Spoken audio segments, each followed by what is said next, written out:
فاتحة. بسم الله الرحمن الرحيم. الحمد لله رب العالمين الرحمن الرحيم مالك يوم الدين إياك نعبد وإياك نستعين اهدنا الصراط المستقيم صراط الذين أنعمت عليهم غير المغضوب عليهم ولا الضالين.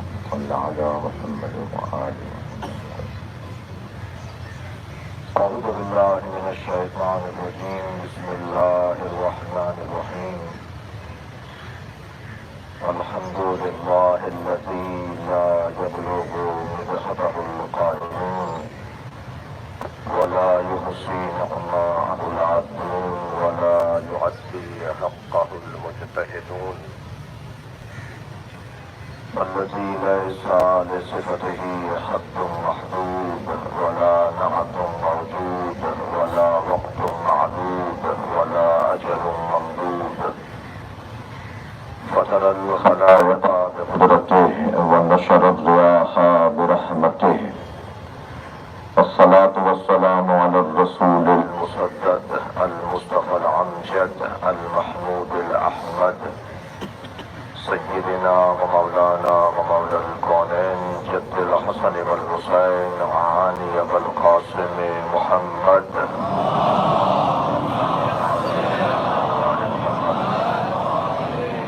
وآله الطيبين الطاهرين المعصومين والذين قال الله إنما يريد الله ليذهب عنكم الرجس أهل البيت ويطهركم تطهيرا.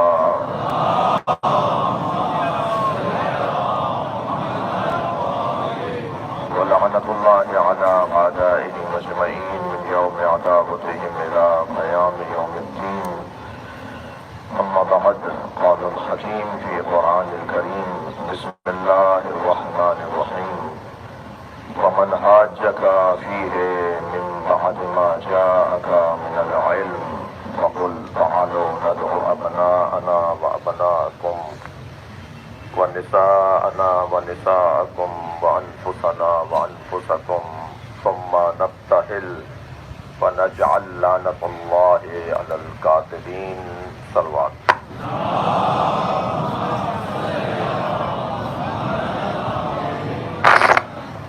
سورہ مبارکہ آل عمران، آیت کا نشان ہے 61۔ اللہ اپنے اس کلام میں افضلیت اہل بیت کا اعلان کر رہا ہے۔ یہ اس ذات نے طے کر رکھا ہے کہ جہاں کمالات ہوں گے، جہاں رفعتیں ہوں گی، جہاں بلندیاں ہوں گی، جہاں عظمتیں ہوں گی، وہاں صدارت اہل بیت کی ہے۔ تمام تر کمالات کا مجموع نے اس گھرانے کو قرار دیا ہے۔ تمام تر کمالات کا مرکز اللہ نے اس گھرانے کو قرار دیا ہے۔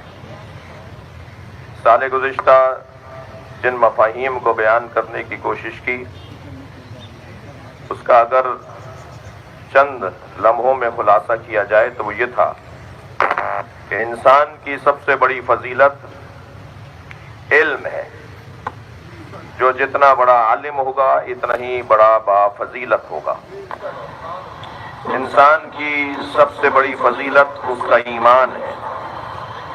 جو جتنا بڑا مومن ہوگا اتنا ہی صاحب کمال اور عظمت ہوگا۔ انسان کی سب سے بڑی فضیلت تقویٰ ہے۔ اگر علم اور ایمان متقی نہ بنائے اور تقویٰ اس کا نتیجہ نہ ہو تو یہ انسان باکمال نہیں کہلایا جا سکے گا۔ اور علم اور ایمان اور تقویٰ اگر انسان کو جہاد تک نہ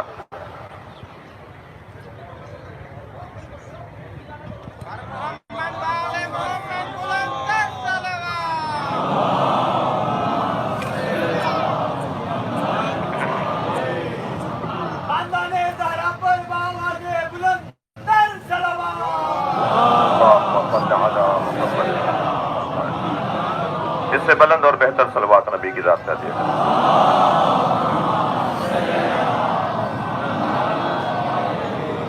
اور کچھ بہتر صلوات نبی کی ذات کا دیا۔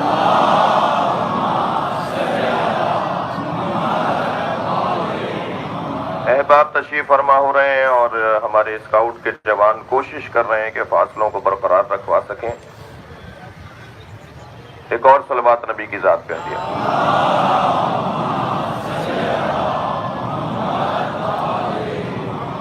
جلدی جلدی سن لیجئے کہ پچھلے سال کی مجلس کا خلاصہ. انسان کی فضیلت میں سب سے پہلا عنوان علم، دوسرا عنوان ایمان، تیسرا عنوان تقوی، چوتھا عنوان جہاد. علم انسان کو ایمان تک لے جاتا ہے اور ایمان کا تقاضا تقوی ہے اور تقوی کا تقاضا جہاد ہے. اور جہاد کا مطلب ہرگز اسلحے کے کھینچنے کو نہیں کہا جاتا، تلواروں کے تاننے کو نہیں کہا جاتا. جہاد کا پہلا مرحلہ اپنے آپ کو قابو میں لانا ہے. جو شخص خود کو قابو میں نہ رکھ سکے، جو 6 فٹ کے انسان پر ہی تسلط نہ پاتا ہو، وہ معاشرے پر کیا تسلط پائے گا؟ پہلا مرحلہ ہے جہاد، انسان اپنے آپ کو قابو میں لائے. صلوات پڑھے گا محمد وآلہ محمد.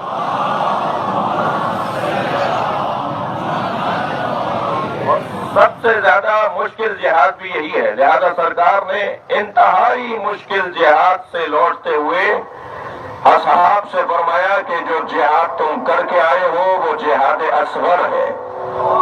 کہا یا رسول اللہ اتنا مشکل جہاد جہاد اصغر؟ فرمایا اس سے بڑا جہاد یہ ہے کہ تم اپنے آپ سے جہاد کرو، اپنے آپ کو قابو میں رکھو. میرے محترم سننے والوں، میرا مضمون یہ نہیں ہے، میں تمہیدی چند جملے کہہ رہا ہوں اور گزشتہ سے آپ کو پیوست کر رہا ہوں. یہ بہت عام ہے کہ انسان دوسروں پر تو غور کرتا ہے مگر اپنے اوپر غور نہیں کرتا، اور اگر غور کرتا ہے تو آئینہ دیکھنے کی حد تک غور کرتا ہے. صرف چہرے کی تزئین و آرائش پر توجہ ہوتی ہے، جبکہ قرآن مجید نے ہمارے لیے ایک آئینہ بنایا ہے. اور آئینہ یہ بنایا کہ یا ایھا الذین آمنوا علیکم انفسکم، اے صاحبان ایمان تم پر تمہیں واجب کیا گیا ہے. تم اپنے اوپر غور کرو. تم پر کوئی یہ واجب نہیں کیا گیا کہ تم دوسروں پر غور کرو کہ فلاں کا پیسہ زیادہ اور فلاں کی کرسی ایسی اور فلاں کا نام ایسا. دنیا کا پیسہ زیادہ جاننا اور ان کے اوپر ٹو لگانا اور ان کے اوپر غور کرنا یہ اللہ نے ہم پر فرض ہی قرار نہیں دیا. جو ہمارا کام ہی نہیں ہے وہ کریں گے تو وقت کو زیادہ وقت کو ضائع کریں گے، وقت کا نقصان کریں گے. ہمیں فرض کیا گیا ہے تم صرف اپنے پر غور کرو کہ تم کیا ہو، کہاں تھے، کہاں ہو، کہاں جاؤ گے. عزیزان گرامی، افضلیت اہل بیت ایک مسلم عقیدہ ہے اور کسی چیز کے مسلم ہونے کے تقاضے میں زور سے کہہ دوں کہ فلاں چیز مسلم ہے اور فلاں عقیدہ مسلم ہے اور فلاں بات قطعی ہے اور فلاں بات یقینی ہے، میرے کہہ دینے سے نہیں ہوگی، بلکہ مجھے دلیل دینا پڑے گی. اور دلیل کے بغیر بات کرنا یہ اہل عقل کا تقاضا نہیں ہے. تو بات دلیل سے ہونی چاہیے، بات استدلال سے ہونی چاہیے. میں نے بہت سوچا کہ آخر کون سی آیت کو اس عنوان سے اس عشرے کے بیان کے لیے منتخب کیا جائے. تو روایات کو پڑھتے ہوئے شورا میں جب مولا کائنات 6 نفری شورا میں 6 افراد کے ساتھ، یعنی 5 کوئی اور تھے، 6 مولا علی تھے، جب رکھا گیا کہ اب دوسری شخصیت کے بعد تیسری شخصیت کا انتخاب ہونا ہے، تو اس میں ایک شورا بنائی گئی. اور زیادہ تفصیل میں نہیں جاؤں گا کیونکہ مجھے احساسات اور جذبات مجروح ہونے کا خوف ہے، مگر اتنا کہتا ہوا گزروں گا کہ یہ شورا جو دوسرے دور حکومت میں بنائی گئی، میں ایک جملہ کہہ کر آگے بڑھوں اور آپ کی توجہات کو مبذول کروں اپنی طرف اور آپ کی توجہات تاریخی شخصیات ہیں.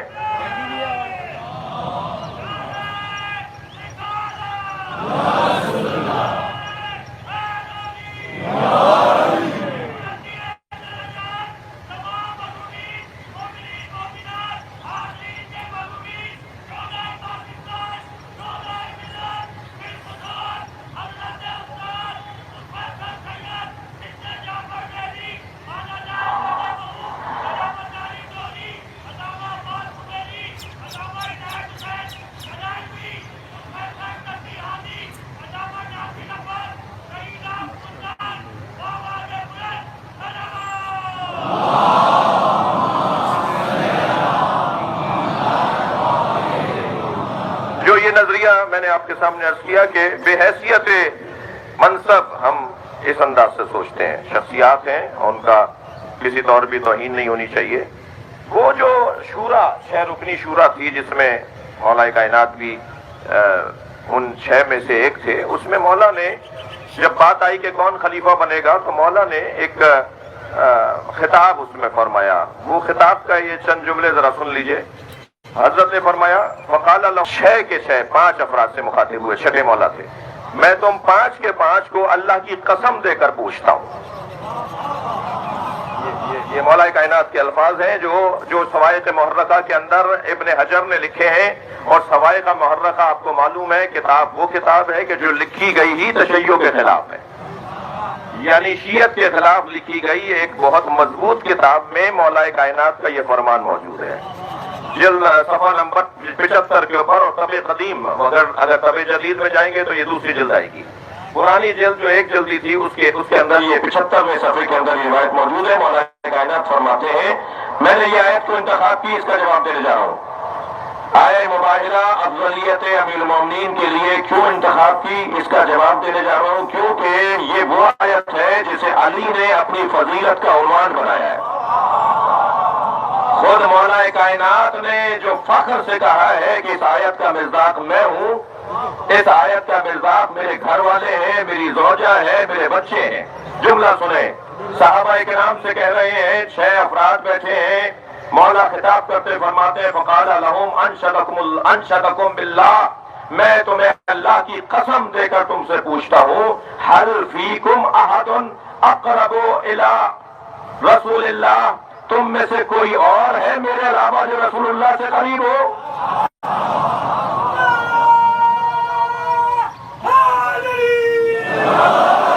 اللہ اکبر۔ میں تمہیں قسم دے کر پوچھتا ہوں، مجھے بتاؤ تم میں سے کون ہے، حل فیکم احد اقرب الی رسول اللہ منی، کون ہے جو میرے علاوہ، تم میں سے کون ہے جو میرے علاوہ رسول سے قریب ہو؟ ومن جعلہ صلی اللہ علیہ وآلہ وسلم نفسا، مجھے قسم اللہ کی تمہیں دے کر پوچھ رہا ہوں، مجھے بتاؤ کہ تم میں سے کون ہے جسے نبی نے میرے علاوہ اپنی جان بنایا ہو، اپنا نفس قرار دیا ہو۔ وَأَبْنَاءَهُ أَبْنَاءَهُ، اور نبی نے میرے بیٹوں کو اپنا بیٹا کہا ہے، اور نبی نے میرے گھر کی عورت کو اپنے گھر کی سب سے بڑی عورت جانا ہے۔ تم میں سے کون ہے؟ خاموش ہو گیا مجمع۔ حضرت نے فرمایا مجھے جواب چاہیے، اس سے پہلے میں بات آگے نہیں کروں گا، مجھے اس کا جواب دو کہ کون ہے تم میں سے مجھ سے زیادہ یہ فضیلت رکھنے والا؟ قالوا اللہم لا، یا علی ہم اللہ کی قسم کھا کے کہتے ہیں اس فضیلت میں آپ کے علاوہ کوئی اور نہیں ہے۔ صلوات پڑھیں گے محمد و آل محمد۔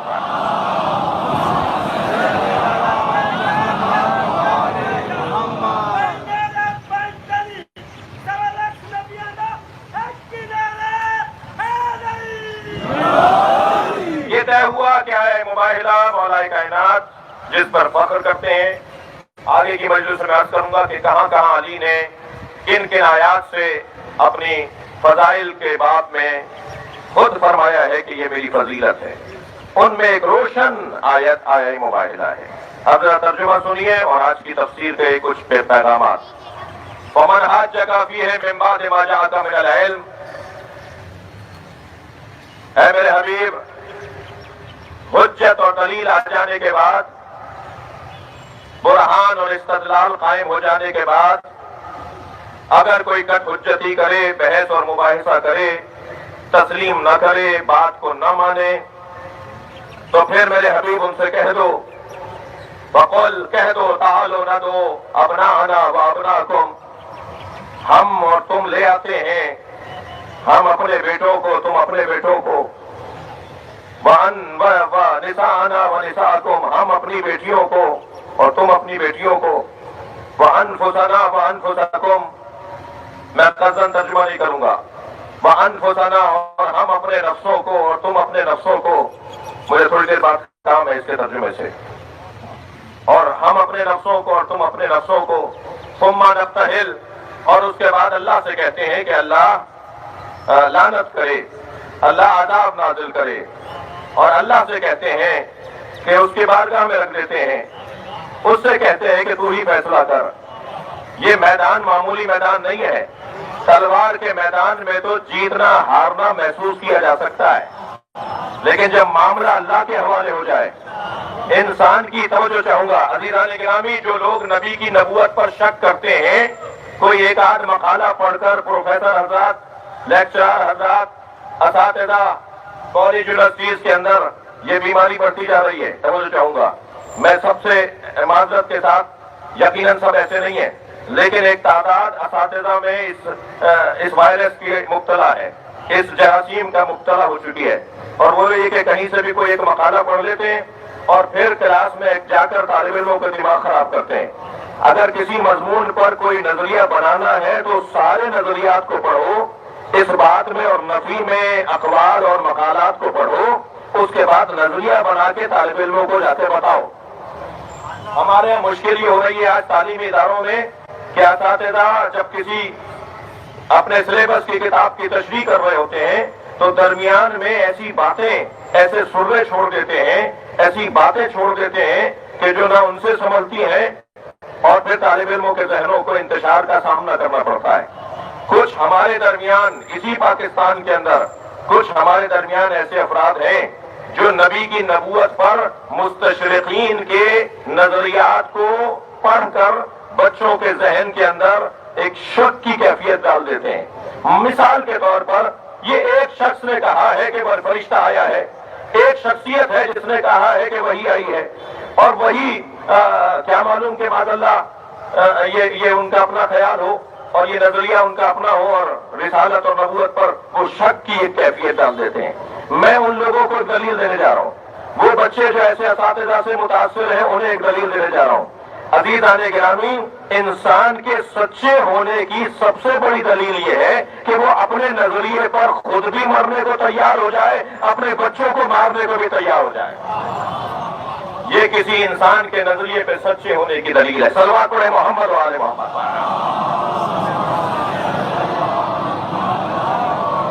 لہذا مباہلے میں نبی مکرم نے اگر صحابہ اکرام کو پیش کیا ہوتا، سرکار نے اگر ازواج کو پیش کیا ہوتا، سرکار نے اگر ان نسبی سببی رشتوں کو پیش کیا ہوتا، معاف کیجیے گا، تو کہا جاتا کہ دوسروں کو مروانے لے گئے، معاذ اللہ، یہ تو عذاب آئے گا، جھوٹے میں تو عذاب آنا ہے۔ یہ مباہلہ ہے بھائی، یہاں اللہ سے عذاب کا مطالبہ کیا جا رہا ہے، نسلیں ختم ہو جائیں گی اگر کوئی جھوٹا ہوگا تو۔ سرکار اپنے گھرانے کو لے کر جا رہے ہیں، اور گھر والوں کو بھی سلام ہو کہ وہ جتنے خود سچے ہیں نبی کی صداقت پر یقین رکھتے ہیں۔ صلوات پڑھیں گے محمد و آل محمد پر۔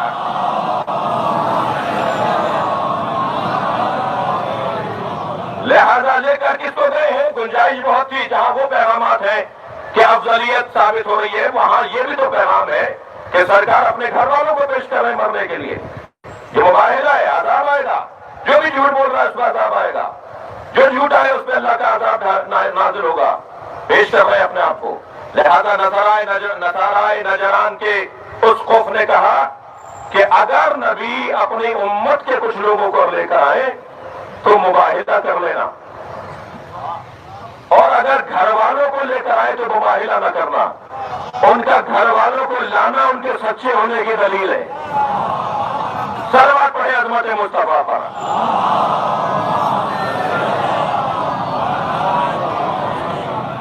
آپ نے دیکھا سرکار اس میدان کے اندر کس انداز سے قرآن پکار کے کہہ رہا ہے، اے میرے حبیب ان سے کہو کہ نہ دو ابنانا، ہم اپنے بیٹوں کو لاتے ہیں، تم اپنے بیٹوں کو لاؤ۔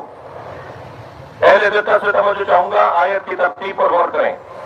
ابنانا، ہم اپنے بیٹوں کو لاتے ہیں، ابناءکم، تم اپنے بیٹوں کو لاؤ، الٹا نہیں ہے، ابناءکم و ابناءنا نہیں ہے، تم اپنے بیٹوں کو لاؤ، ہم اپنے بیٹوں کو لاتے ہیں، پہلے تم لاؤ پھر ہم لاتے ہیں، سچے ہو تو پہلے تم لاؤ۔ انسان تاریخ بشریت میں کامیاب وہ گزرا ہے ان قائدین کی تحریکیں کامیاب رہی ہیں، وہ کامیاب رہنما گزرے ہیں کہ جنہوں نے تحریک کا آغاز گھر سے کیا ہو، جو دوسروں کے بچوں کو تو جہاد پر بھیجتے ہو،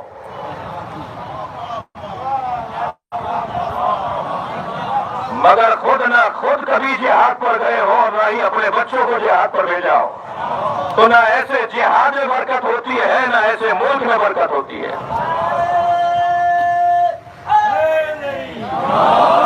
سب سے پہلا مرحلہ کسی بھی کامیاب تحریک کے لیے یہ ہے کہ تحریک کا آغاز آپ اپنے گھر سے کیجئے۔ سرکار دو جہاں نے جب اعلان نبوت کیا تو سرکار نے اعلان نبوت گھر والوں سے، پہلے گھر والوں کو کہا، منذر عشیرتک الاقربین، اے میرے حبیب پہلے گھر والوں سے بات کیجئے۔ جس کے گھر والے ہی ساتھ نہیں دے رہے وہ کامیاب انسان کہاں ہے؟ سارا جہان تو ان کا کلمہ پڑھتا ہے، گھر والے ان سے اکتائے ہوئے، سارا جہان تو ان کا احترام کرتا ہے جی، اور گھر والے ان سے نفرت کرتے ہیں، تو یہ تو ناکامی انسان ہے۔ کامیاب انسان وہ ہے جس کو گھر والے احترام دیتے ہو۔ میں محترم سننے والوں کو پیغام دوں گا، ذرا ہمیں اپنے اوپر بھی غور کرنے کی ضرورت ہے۔ سب تو ہمارا احترام کریں، کمال تو یہ ہے کہ زوجہ احترام کرے، کمال تو یہ ہے کہ بھائی احترام کرے، کمال تو یہ ہے کہ اولاد احترام کرے۔ اگر اولاد ہی اکتائے ہوئے ہو، پریشان ہو کہ کب ان کا دم نکلے گا، کب یہ مریں گے، یہ باہر چلے جائیں تو بہت اچھا ہے، گھر میں آ جانے پہ پریشانی بڑھ جاتی ہو، باہر جانے پر خوشیاں بڑھتی ہو کہ اچھا ہے کچھ دیر کے لیے چلے گئے۔ بعض لوگوں کو تو اولادیں مسجد بھیجتی اس لیے کہ چلے جائیے نماز پڑھنے کے لیے، اتنی دیر تک ہی گھر میں سکون رہے۔ تو یہ تو کامیاب انسان نہیں ہے، یہ تو انتہائی ہی ناکام انسان ہے جس کے گھر والے اس کا ساتھ نہیں دے رہے۔ قربان جائیں عظمت مصطفیٰ پر، جب سرکار نے اعلان نبوت کیا تو گھر والوں میں زوجہ نے پہلے کلمہ پڑھا اور بھائی علی نے پہلے کلمہ پڑھا۔ زوجہ کلمہ پڑھ کر بتا رہی ہے سچا نبی ہے، اور بھائی علی کلمہ پڑھ کر بتا رہا ہے کہ سچا نبی ہے۔ گھر سے آغاز تبلیغ، اور گھر والے اتنے سچے ہوں اور گھر والے اتنا یقین رکھتے ہوں اپنے بڑے کے اوپر کہ وہ مرنے کو تیار ہو جائے اس کے کہنے پر۔ مباہلہ موت کی دعوت تھی، مباہلہ آسمان سے اللہ کی طرف سے آنے والا ایک ایسا عنوان تھا کہ جس کے بعد بچے گا کوئی نہیں۔ ثم نبتہل، پھر ہم مباہلہ کریں گے، مگر مباہلے سے پہلے کیا کریں؟ تم اپنے بیٹوں کو لاؤ، ہم اپنے بیٹوں کو لاتے ہیں، تم اپنے بیٹوں کو لاؤ، ہم اپنی بیٹیوں کو لاتے ہیں، تم اپنی بیٹیوں کو لاؤ۔ ممکن ہے یہ طالب علم جیسے آج ایک طالب علم نے کل کی مجلس پر مجھے خوشی ہوئی کہ اس کی دقت تھی، اس نے جا کر تفسیر قرآن دیکھی۔ ماشاءاللہ، اپنی مرحبا، یہی ہم چاہتے ہیں ہماری مجلسوں میں ایسے ہی رنگ ہو۔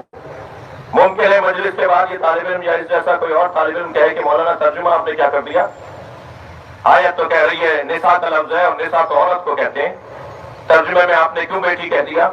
آپ کو کہنا چاہیے تھا کہ ہم اپنے بیٹوں کو لاتے ہیں، تم اپنے بیٹوں کو لاؤ، ہم اپنی عورتوں کو لاتے ہیں، تم اپنی عورتوں کو لاؤ۔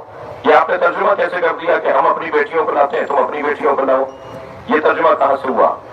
قاعدہ قانون دے رہا ہوں، عربی گرامر جاننے والے بیٹھے ہوئے ہیں، اہل مطالعہ کے لیے ایک پیغام ہے، جب کبھی دقت چاہوں گا، جب کبھی نساء کا لفظ ابن کے لفظ کے ساتھ آئے تو اس سے مراد بیٹی ہوا کرتی ہے، اور جب کبھی نساء کا لفظ نساء کے لفظ کے ساتھ یا رجال کے لفظ کے ساتھ آئے تو اس سے مراد عورت اور خاتون ہوا کرتی ہے۔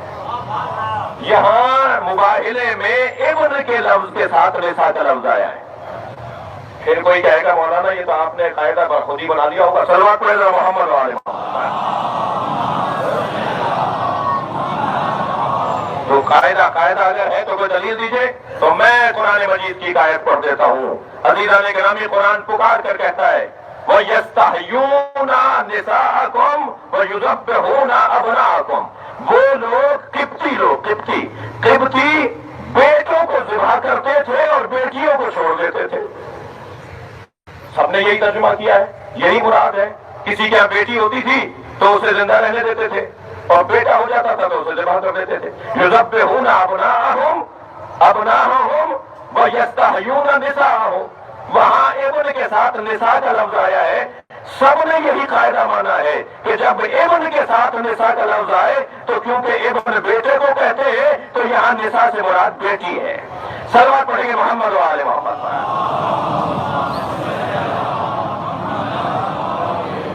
اور اگر رجال کے ساتھ نساء کا لفظ آئے گا عربی گرامر کے اندر تو پھر وہاں مراد عورت ہے۔ ہم اپنی عورتوں کو لاتے ہیں، تم اپنی عورتوں کو لاؤ، یہ جب ہوتا کہ جب رجال کا لفظ آتا یا نساء کے ساتھ نساء کا لفظ آئے۔ پہلے دقت سے توجہ چاہوں گا، کیا کہا ازواج رسول سے کوئی بھی بیوی افضل نہیں ہے۔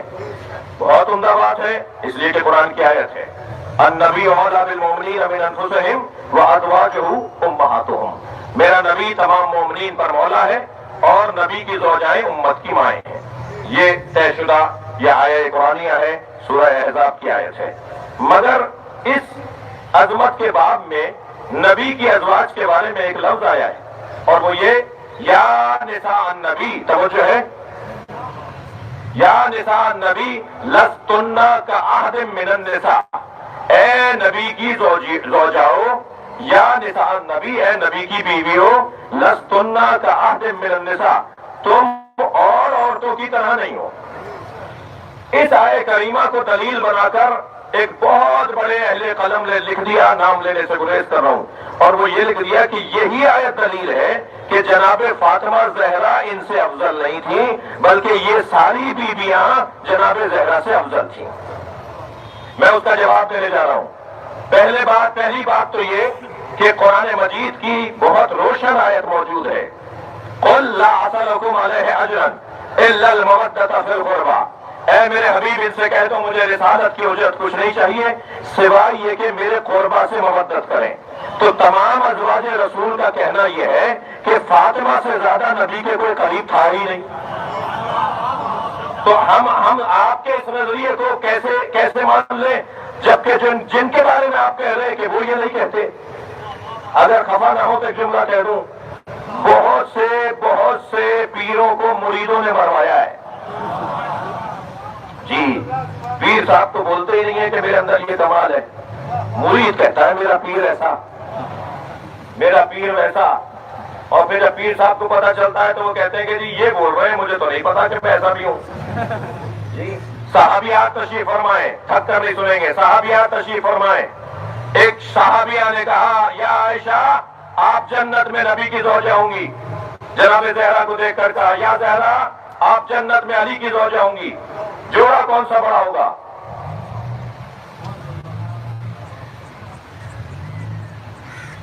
یہی ہے آپ یا کہیں اور ہے؟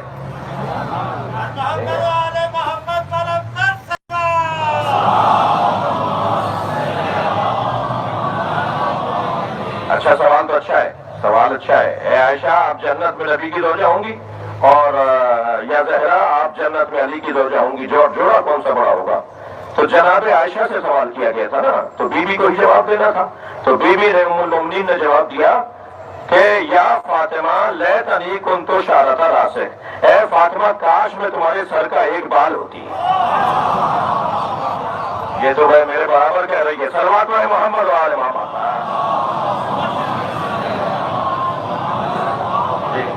تو اگر یہی آیت کہ یا نساء نبی، توجہ کریں گے، یا نساء نبی لستن کاحد من النساء، اے نبی کی بیویوں تم عام اور دوسری عورتوں کی طرح نہیں ہو، تو اسے دلیل بنایا گیا، اسے دلیل کے طور پر لیا گیا کہ نبی کی زوجہ، جو بھی نبی کی زوجہ ہیں محترم ہیں، وہ ان کے برابر کوئی نہیں ہے، حتیٰ جناب زہرا بھی ان کے برابر نہیں ہے۔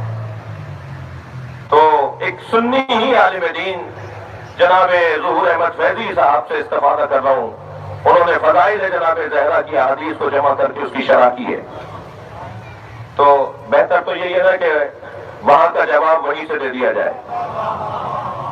تو انہوں نے بڑا حسین جملہ لکھا ہے، انہوں نے کہا کہ کس بنیاد پر آپ کہہ رہے ہیں کہ یہ جناب زہرا بھی ان سے افضل نہیں ہے؟ اس لیے کہ قرآن نے کہا یا نساء نبی لستن کاحد من النساء، اے نبی کی بیوی ہو تم کوئی عورت تمہاری طرح نہیں ہے۔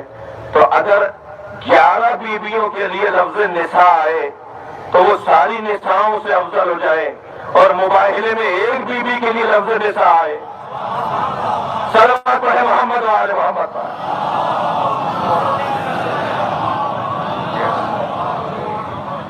وَنِسَاءَنَا وَنِسَاءَكُمْ، ہم اپنی بیٹیوں کو لاتے ہیں، تم اپنی بیٹیوں کو لے کر آؤ. وَأَنفُسَنَا وَأَنفُسَكُمْ، ترجمہ یہی کیوں لکھ دیا کہ ہم اپنے نفسوں کو لاتے ہیں، تم اپنے نفسوں کو لاؤ؟ یہ تو عربی ہے، اردو میں ترجمہ کیجئے نا. ہم اپنے نفسوں کو لاتے ہیں، تم اپنے نفسوں کو لاؤ. تو دو ترجمے کیے ہیں جنہوں نے مہربانی فرما دی ترجمہ کرنے کی. ایک تو یہ ترجمہ کیا کہ ہم خود آتے ہیں، تم خود آؤ. جی، انفسنا وانفسکم، ہم خود آ جاتے ہیں، تم خود آ جاؤ.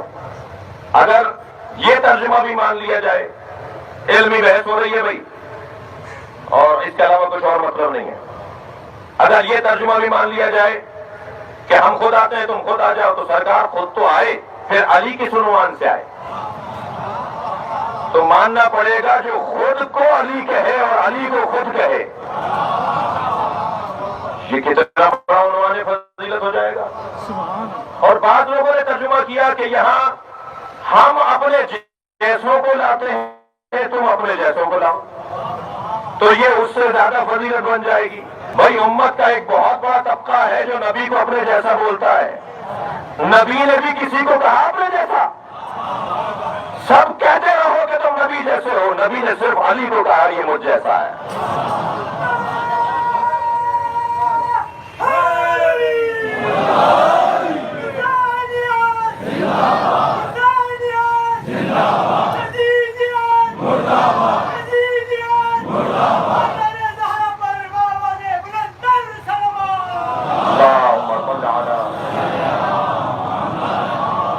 مجلسی مجمع بیٹھا ہے، میں منزل تبدیل کر رہا ہوں. سرکار دو جہاں نے جب مباہلے کا کہہ دیا کہ لے آؤ، تو کیا فوراً جا کر لے کر آئے؟ گھر جا کر لے کر آ گئے؟ کیا انتظام کیا؟ آپ حج پر جاتے ہیں تو انتظام کرتے ہیں، مجلس میں آئے تو انتظام کر کے آئے، نماز پڑھنے جاتے ہیں تو انتظام کرتے ہیں. یہ بہت بڑا مسئلہ ہے. حق اور صداقت کا مسئلہ ہے، نبی کی نبوت اور رسالت کا مسئلہ ہے، اللہ کی وحدانیت کا مسئلہ ہے، تثلیث کے قائل لوگوں کو رد کرنا ہے. یہ معمولی مسئلہ نہیں تھا. سرکار نے مباہلہ کرنے کے لیے انتظام کیا کیا؟ سرکار نے انتظام یہ کیا کہ گھر میں جا کر کہا یا فاطمہ انی اجدو فی بدنی ضعفا، میں اپنے بدن میں ضعف محسوس کر رہا ہوں، ایتینی بالکساء یمنی، مجھے یمنی چادر لا کے دے دو. صلوات پڑھے محمد و آل محمد.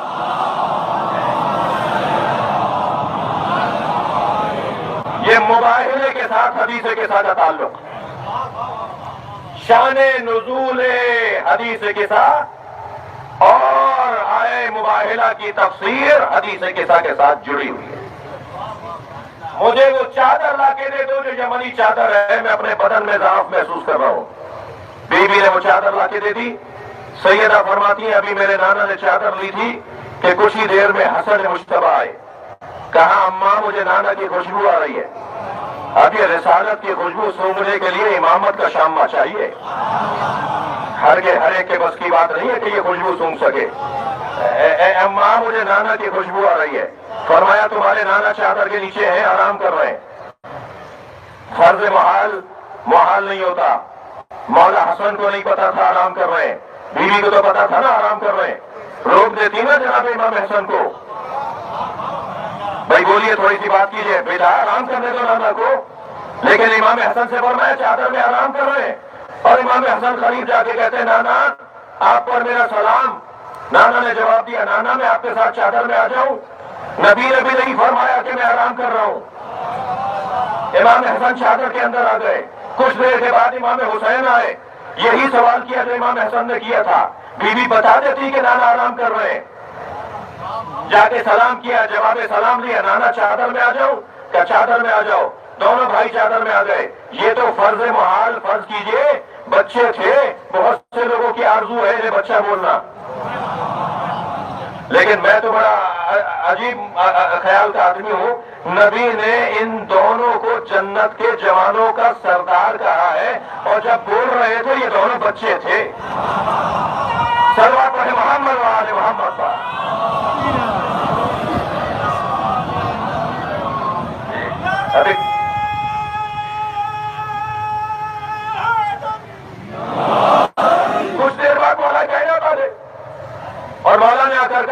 نبی کی خوشبو محسوس کر رہا ہوں. فرمایا نبی آپ کے دونوں بچوں کے ساتھ چادر کے نیچے ہیں. انہیں بھی نہیں روکا جناب زہرا نے.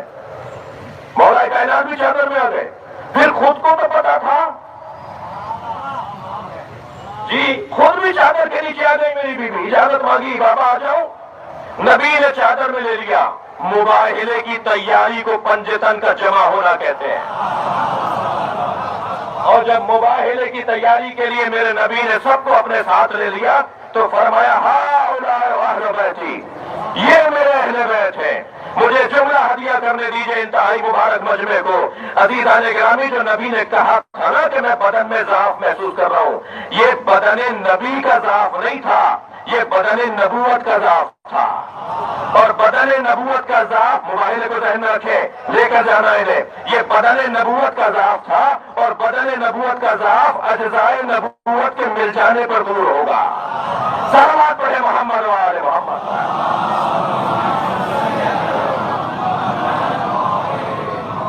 سرکار دو جہاں نے پنجتن کا اجتماع کیا. نقن صاحب کی روح شاد ہوگی، ان کا ایک جملہ ہدیہ کر دیتا ہوں.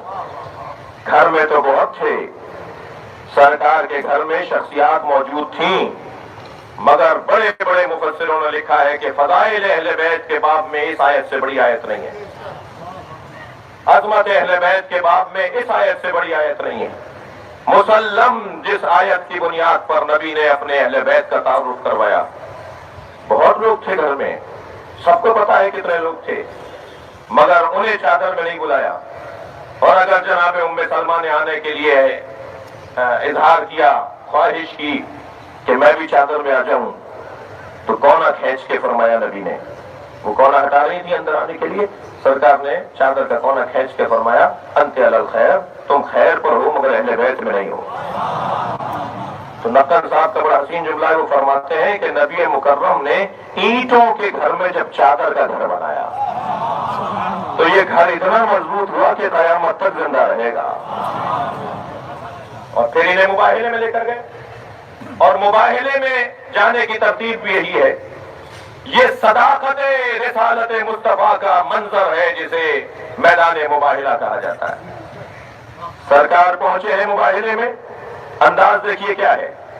بات آگے بڑھے گی آئندہ کی مجلسوں میں. آج کی مجلس میں مکمل مضمون آپ کے ہاتھ میں آ گیا. مجھے انفسانہ پر غور کرنا ہے آئندہ کی مجلسوں میں. سرکار نے گود میں امام حسین کو لیا، انگلی پکڑوائی امام حسن کو.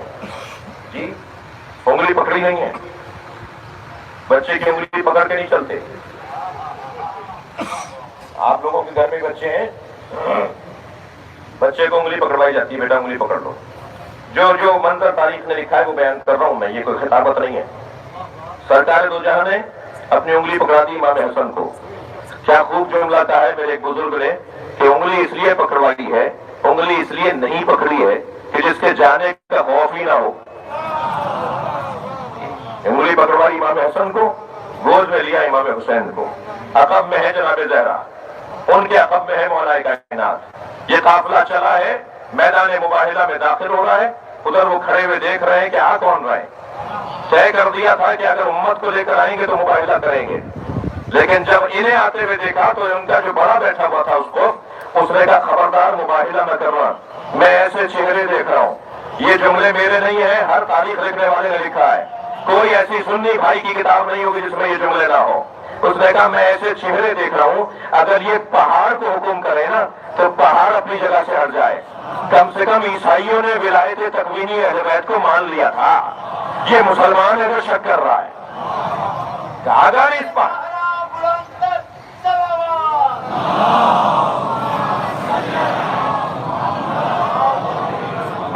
اگر میں ایسے چہرے دیکھ رہا ہوں یہ پہاڑوں کو حکم دے تو پہاڑ اپنی جگہ سے ہٹ جائیں. ان سے مباہلہ نہ کرو. آگے بڑھ کے کہا ہم آپ سے مباہلہ نہیں کریں گے، ہم جزیہ دے کر واپس جانے کو تیار ہیں. بات بھی نہیں مانی، مباہلہ بھی نہیں کیا، معافی مانگ کر چلے گئے. نسل مسیحیت ختم ہو جاتی، مسیحی برادران مٹ جاتی، مسیحی برادری ختم ہو جاتی، اس لیے کہ مباہلہ اہل بیت کے ساتھ ہے.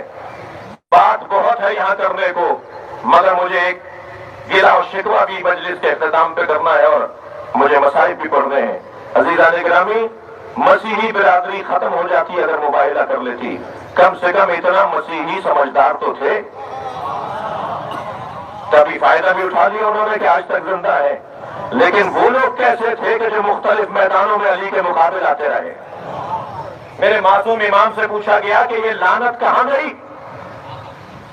حضرت سے پوچھا گیا، طے ہوا تھا کہ ان پہ لعنت آئے گی جو اہل بیت کے مقابلے میں آئیں گے، جو جھوٹے ہوں گے. تو لعنت تو آئی نہیں، وہ تو معافی مانگ کے چلے گئے. میرے معصوم امام ارشاد فرماتے ہیں قیامت تک جو بھی اہل بیت کے مقابل آتا رہے گا اس پہ اللہ کی لعنت اترتی رہے گی. لہذا لعنت کسی دھماکے کو، کسی ٹارگٹ کلنگ کو، کسی لعنت کا مطلب یہ نہیں ہے. لعنت عدم برکت کو کہا جاتا ہے. لعنت عدم برکت، جس کی زندگی میں برکت ہی نہ ہو اس پر لعنت ہے. تلاش کیجئے، میں بحث میں نہیں جا رہا، اتنا گریز کرتے ہوئے آگے بڑھوں گا کہ اہل بیت کی عظمت کا ایک حسین باب اہل بیت کا مباہلے میں آنا ہے. اور حسین کو گود میں کیوں اٹھایا؟ اس لیے کہ جب آپ بچے کو گود میں اٹھاتے ہیں تو اس کا چہرہ آپ کے چہرے کے ساتھ آ جاتا ہے. جی، اور برابر میں چہرہ مصطفیٰ نے رکھ کر، سرکار نے حسین کا چہرہ اپنے چہرے کے برابر میں رکھ کر امت کو، قیامت تک کے مسلمانوں کو حسین اور نبی دکھائے ہیں. خبردار، مجھ سے اگر پیار ہے تو میرے حسین سے بھی پیار رہے. عزیزو، کل کی مجلس شاید میں نہیں پڑھوں. اس کی وجہ یہ ہے کہ سندھ کی وزارت داخلہ نے، سیکرٹری داخلہ صاحب نے، کیا نام ہے ان کا، چاچڑ صاحب، جی عثمان چاچڑ، ڈاکٹر محمد عثمان چاچڑ، ان کی طرف سے یہ لسٹ جاری ہوئی ہے. اس میں 16 نمبر پر مجھ پر سندھ میں مجلس پڑھنے پہ پابندی ہے. اور یہ کراچی سندھ ہے نا بھائی. 16 نمبر پہ میرا نام ہے. کل میں مجلس نہیں پڑھوں گا جب تک کہ اس افسر کو معطل نہیں کیا جائے گا.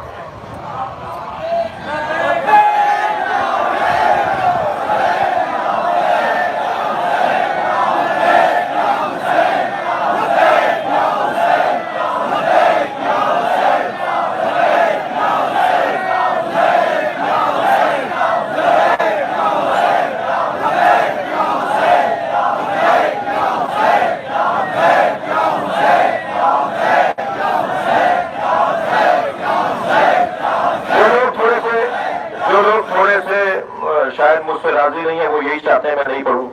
تو پھر سب کیوں نہیں لبیک یا حسین بول رہے ہیں آپ؟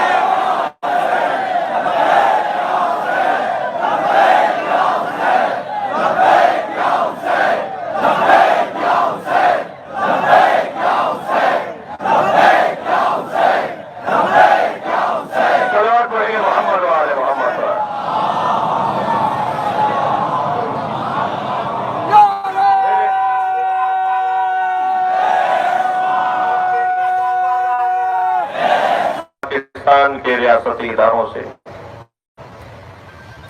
پورے پاکستان میں 100 سے زیادہ شیعہ معتبر شخصیات 4تھ شیڈول میں ہیں.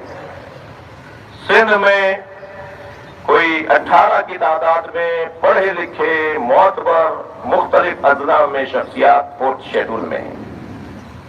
انہیں علاقے کے چھوٹی سطح کے افسران رپورٹ بنا کر اس ڈپارٹمنٹ میں بھیجتے ہیں اور یہ 4تھ شیڈول میں ڈال دیتے ہیں. میرا آپ کے توسط سے اداروں سے سوال ہے کہ پاکستان کا باغی یہ بیچاری عوام ہی ہوا کرتی ہے یا افسران بھی باغی ہوتے ہیں؟ یا افسران میں بھی ایسے لوگ ہیں جو پاکستان کو توڑنا چاہتے ہیں، پاکستان کے مفاد اور پاکستان کی امنیت کو نقصان پہنچانا چاہتے ہیں؟ یہ نااہلی کا عذاب، یہ نااہلی کا عذاب اس ملک کے شہریوں پر افسران کی صورت میں کب تک رہے گا؟ جب آپ کی ریاست کو، جب آپ کے ملک کو ہماری ضرورت پڑتی ہے، ہمارا ملک ہے، ہماری ریاست ہے، جب پاکستان کو، ہمارے ملک کو مجھ جیسے مولویوں اور علماء کی ضرورت پڑتی ہے تو آپ عوام اور اپنے درمیان ہمیں خدمات کے لیے یاد کرتے ہیں، ہر میٹنگ میں بلائے جاتے ہیں، ہر جگہ اچھا مشورہ دینے اور لینے کے لیے بلائے جاتے ہیں، لیکن جب بات آتی ہے ایام عزا کی اور امام حسین کے ذکر کی، اور جب بات آتی ہے ہمارے حقوق کی، اس میں چوتھا نام علامہ ساجد علی نقوی کا ہے۔ سارے گدے گھوڑے باندھ دیے، اس میں تکفیری لوگوں کے نام بھی ہیں، مگر میں اپنی تذلیل محسوس کر رہا ہوں۔ جتنا موجودہ ریاست کے ساتھ، جتنا موجودہ حکومت کے ساتھ تعاون مجھ جیسے لوگوں کا میرا رہا ہے، مجھے کہنے دیجئے، اتنا ہی شاید کسی اور کا رہا ہو۔ میں تذلیل محسوس کر رہا ہوں اس طرح سے نام ڈالنے پر۔ یہ کیا ہے؟ یہ کیا ہو رہا ہے؟ آپ کو یہ خیال نہیں ہے کہ کون محب وطن ہے اور کون فسادی ہے؟ آپ شاید لسٹ بھی نہیں پڑھتے جس پر آپ سائن کر رہے ہوتے ہیں۔ اگر اتنی نااہلی ہے تو آپ کو حق نہیں پہنچتا اس کرسی پر بیٹھنے کا۔ اور میں پاک محرم والے انتظام کر لیں، اور مجھے شرم آئے گی اگر انہوں نے کسی اور کو میری جگہ بٹھایا۔ یہ مجلس کل منعقد ہونے سے پہلے معافی نامہ آنا چاہیے، اس شخص کی معطلی ہونی چاہیے، اور میں تو باب العلم میں بھی مجلس نہیں پڑھوں گا، میں تو ڈیفینس میں بھی مجلس نہیں پڑھوں گا۔ پھر علی متقی جعفری صاحب کے امام بارگاہ میں نجم الحسن صاحب پہ انتظام کر لیں، اور یقیناً اگر قوم اس انداز سے معاملات کو لے گی تو کبھی ہماری عزت بحال نہیں ہو سکتی۔ یہ مت بولیے آج اتوار کا دن ہے، تمہارے باپ کو ضرورت پڑتی ہے تو تم اتوار کے دن آفس کھول لیتے ہو۔ اس لیٹر کو واپس کیا جائے، معافی مانگی جائے، توہین کا ازالہ کیا جائے، ورنہ جو میری قوم میں نوکر ہوں، اب تک 16 ادارے پاکستان میں بنا چکا ہوں، اسی چوہے اور چھپکلی اور بلی کی اور جانوروں کے گھر میں رہتا ہوں۔ بہت پہلے اپنا اچھا مکان بنا سکتا تھا، گاڑی بھی قرضے پر لے کر چلاتا ہوں، اس لیے کہ پورے ملک میں پھرتا ہوں۔ فقیروں کی اولاد ہو، کسی ماتمی ہو، عزادار ہو، خاندانی عزادار لوگ ہیں، اور مجھے کسی کو تعارف کروانے کی ضرورت نہیں ہے۔ میرے عزیز یہاں بیٹھے ہیں، خاندانی طور پر ہمیں جاننے والے بیٹھے ہوئے ہیں۔ شرم آ رہی ہے پاکستان میں بیٹھے ہوئے ایسے افسران کی کرسیوں پر بیٹھنے پر۔ ذمہ داران سن رہے ہیں، انتظام کریں، کل میں دیکھتا ہوں کہ کیا ہوتا ہے۔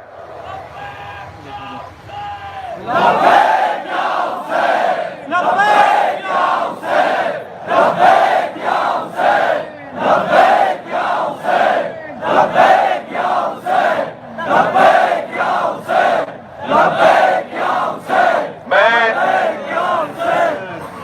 ایک اور اعلان بھی کرنے جا رہا ہوں۔ جام شوروں کا گزشتہ 10 سالوں سے جلوس جو ہر سال روکا جاتا ہے، اس سال جام شوروں کے ڈی سی کیپٹن فرید نے اور وہاں کے ایس پی نے یہ وعدہ کیا تھا کہ یہ جلوس نکلے گا۔ وہاں چند زر خرید لوگ، تکفیری لوگ، فسادی لوگ، جنونی لوگوں نے پریس کانفرنس کر کے کہا ہے کہ ہم جلوس نہیں نکلنے دیں گے، اور اس کی بنیاد پر جام شوروں کی انتظامیہ نے پھر لیت و لال سے کام لینا شروع کر دیا ہے۔ اگر جام شوروں کا جلوس 7 محرم کو نہیں نکلا اور ہمیں 2 دن پہلے یقین نہیں دلایا تو میں خود جام شوروں میں جلوس میں شرکت کے لیے جاؤں گا، اور جلوس نکلے گا۔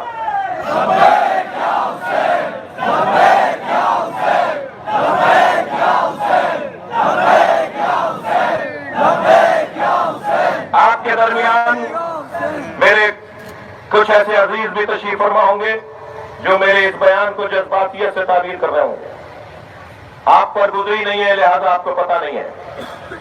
جامپور پنجاب کا ایک شہر ہے، جامپور، وہاں ہم پر FIR کٹی، پنجاب میں داخلے پر پابندی تھی، ہمیں پتہ ہی نہیں تھا۔ یہ اتنے قابل لوگ ہیں کہ یہ جب ہم پر پابندی لگاتے ہیں یا کسی پر پابندی لگاتے ہیں تو اسے نہیں بتاتے، جی یہ متعلقہ پولیس افسران کو بتاتے ہیں کہ ان کو پکڑ لو۔ ہم ایک قوم ہے، ایک ملت ہے، یہ تذلیل کی کیفیت ہے، ہمیں پتہ ہی نہیں تھا۔ مجلس پڑھ کر آ گئے, وہاں پر FIR کر گئی. ہمارے پاس تو وقت نہیں تھا کہ ہم اس FIR کو ختم کروانے کے لیے عدالتوں کا راستہ کریں, اختیار کریں. 3 سال لگ گئے مجھے اس FIR کو سیدھا کرنے میں. یہ بہانہ بنائے گی سندھ کی کوئی زرعی انتظامیہ زبان بند کرنے کے لیے, مگر جان لو ہم میسم تو نہیں ہیں مگر میسم کے مرید ضرور ہیں, اور یہ زبان بند ہونے والی نہیں ہے, بلکہ تمہارے اس رویے سے ماحول خراب ہونے کی طرف جائے گا. موٹا سا سیدھا سا روشن سا مطالبہ ہے, یہ چاچڑ کو معطل کیا جائے اور اس نوٹیفیکیشن کا ازالہ کیا جائے. مجھے تو تعجب ہو رہا ہے, مراد علی شاہ صاحب, ناصر شاہ صاحب, وقار مہدی صاحب اور آج اداروں کے لوگوں سے بھی ہم نے رابطہ کیا ہے, کور کمانڈر صاحب تک بات پہنچائی ہے, یہ کیا مذاق ہو رہا ہے. مگر میں تو پہلے نہیں تھا, مجلس تو تھی. میں آئندہ نہیں ہوں گا, مجلس ہوگی, مجلس تو نہیں رکے گی. اور امام کا ذکر تو ارادہ پروردگار ہے, سیدہ کی دعا ہے, رونے والوں کے آنسوؤں کو لینے کے لیے آئی ہوئی ہیں. روایت کہتی ہے فی یدہا خرقۃ, سیدہ کے ہاتھ میں ایک رومال ہوتا ہے. تصم دموع الباکین, اور رونے والوں کے آنسوؤں کو جمع کرتی ہیں اور کہتی ہیں طوبی لکم یا احبائی, تمہیں آفرین ہو اے میرے چاہنے والوں, تم نے میرے حسین پر گریہ کیا ہے. عزاداروں, جنہیں رونا نہ بھی آتا ہو وہ رونے جیسی شکل ضرور بنائے. یہ چہرہ جو روتا ہوا بگڑا ہوا ہوتا ہے نا, یہ زہرا کو بڑا حسین لگتا ہے. سیدہ چاہتی ہیں میرے حسین پہ رونے والوں کی تعداد اجرکم علی اللہ, اجرکم علی اللہ. آپ کی آوازیں بلند ہیں. جب مجلس میں بیٹھا کریں نا تو ایسے بیٹھا کریں یہ میری مجلس آخری مجلس ہے. کیا معلوم مجھے بعد میں مجلس پڑھنے کی توفیق حاصل ہوگی یا نہیں. عزاداروں, چلیے آج 3 محرم ہے, حسین کے اصحاب قربانیاں دینے کے لیے تیار ہیں. یوں تو میرے مولا کے اصحاب میں ایسے ایسے نام ہیں کہ جن کا بیان ہمیں حوصلہ عطا کرتا ہے, ہمیں شجاعت عطا کرتی ہے. اور پھر ان ناموں میں ایک نام تو وہ ہے جس کا ماضی بہت خراب ہے, اور حر ایک ایسا نام ہے جو ہر خراب ماضی والے کو امید دلاتا ہے. خبردار, اگر ماضی میں گناہ بھی کیے تھے تو حسین کے دروازے پر آج بھی تو آ سکتے ہو. کل جب حسین جیسا معاف کیا, جب کل حر جیسے تو حسین معاف کر سکتے ہیں, تو آج کیا مجھ گناہگار کو حسین معاف نہیں کر سکتے. یہ دروازہ تو ہر آنے والے حر کے لیے کھلا ہوا ہے. حسین کا خیمہ تو ہر سال لگتا ہے. آؤ اپنے گناہوں کی طرف توجہ کر کے تو آنسوؤں کے ذریعے حسین سے معافی مانگ لیں. حسین مولا کریم کا نواسا ہے, معاف کرنے والا وجود ہے. حر کا بیٹا علی کہتا ہے میں نے دیکھا میرا بابا حر ساری رات جاگتا رہا, اور خیموں کے درمیان کبھی دائیں اور کبھی مشرق اور کبھی مغرب. تو حر کا بیٹا علی ابن حر کہتا ہے کہ بابا آپ کو پریشان محسوس کر رہا ہوں. تو کہنے لگا ذرا کان لگا کے حسینی خیموں کی طرف سے آنے والی آوازوں کو سنو, تمہیں کوئی آواز آ رہی ہے؟ کہاں بابا آواز آ رہی ہے. کیا آواز آ رہی ہے؟ کہ بابا آواز آ رہی ہے الاتش, ہائے پیاس. بابا چھوٹے چھوٹے بچے پانی مانگ رہے ہیں. کہ بیٹا یہ میں ہی تو ہوں جو انہیں یہاں لے کر آیا ہوں, یہ آج پیاسے میری وجہ سے ہیں. اے میرے لال, میں نے انہیں پیاسا کیا ہے. میں خود کو جنت اور دوزخ کے درمیان دیکھ رہا ہوں. جہاں کھڑا ہوں وہ دوزخ ہے, اور وہ جو حسینی خیمے ہیں وہ جنت ہے. میں وہاں جانا چاہتا ہوں. صبح نمودار ہوئی, گھوڑے کو پانی پلانے کی غرض سے ترائی پر گئے اور پھر روانہ ہونے لگے خیام حسینی کی طرف. تو پیچھے کسی کے دوڑنے کی آواز آئی. جب مڑ کر دیکھا تو بیٹا علی آ رہا تھا. اور یہ کہتا ہوا آ رہا تھا بابا فرزند زہرا کی خدمت کا وقت ہے. بابا آپ اکیلے کیسے جا رہے ہیں؟ بابا مجھے بھی زہرا کے بچوں کی خدمت کو لے چلیے. اپنے ساتھ اپنے بیٹے کو لیا, سر سے امامہ اتارا. کہنے لگے اے بیٹا میرے سر سے امامہ اتار دو. امامہ تو عزت دار لوگ پہنتے ہیں, میں نے تو اپنی عزت وہی ختم کر دی تھی جب میری وجہ سے زینب کے رونے کی آواز آئی تھی. اجرکم اللہ اجرکم اللہ. ایک مرتبہ اور امام حسین کے خیمے کی طرف روانہ ہوا, اور آتے ہوئے امام حسین نے ہور کو دیکھا تو آواز دی عباس علی اکبر قاسم آؤ میرا مہمان آ رہا ہے. اور امام نے گلے لگایا, آواز دی مولا کیا میری بخشش کا کوئی امکان ہے, میرے لیے کوئی معافی کی گنجائش ہے؟ امام نے فرمایا اور انتا حر فی الدنیا والآخرہ. علی اور ابن یزید رہائی, اور جب اس نے سینکڑوں دشمنوں کو فنار کر کے زخموں کی تار نہ لگاتے ہوئے زمین کربلا پہ گھوڑے سے گرنا چاہا, صاحبان اولاد بیٹھے ہیں مجلس میں, آپ کی اگر اولاد اس کیفیت میں آپ کو بلا پکارے تو آپ کتنی جلدی پہنچیں گے اس کی مدد کے لیے؟ ہور کے بیٹے نے جب باپ کو مدد کے لیے پکارا تو کتنی جلدی ہور پہنچا ہوگا, مگر آپ کی آنکھوں میں آنسو آ جائیں گے یہ جملہ سن کر. جیسے ہی ہور پہنچا نا اپنے بیٹے کے لاشے پر, کیا دیکھا حسین پہلے سے موجود ہے, ہور کے بچے کا لاشا اپنی اٹھایا ہوا ہے, اور جملہ یہ کہا اور جوان بیٹے کی میت باپ نہیں اٹھاتا. میں رونے والوں سے کہوں گا چلو حسین کی خدمت میں. جب علی اکبر کا لاشا اٹھا رہے تھے کون تھا جو حسین سے کہتا اداکاروں برابر میں ایک برقع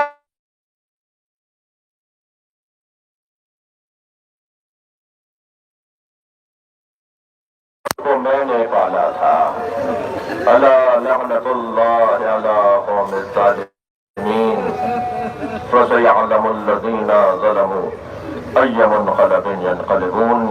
یا اللہ ان آوازوں پر رحمت نازل فرما, رونے والوں کی توفیقات میں اضافہ فرما, امام زمانہ کے ظہور میں تاجیل فرما, ہم سب کی عاقبت کو خیر فرما, ہمارے ملک کو ترقی عظمت عطا فرما, سرحدوں کی حفاظت فرما, امام کے ظہور میں امام کے زیارت میں تاجیل فرما. ربنا آتنا فی الدنیا حسنۃ وفی الآخرۃ حسنۃ وقنا عذاب النار. الہی و سیدی و مولائی اغفر لأولیائک. متوجہ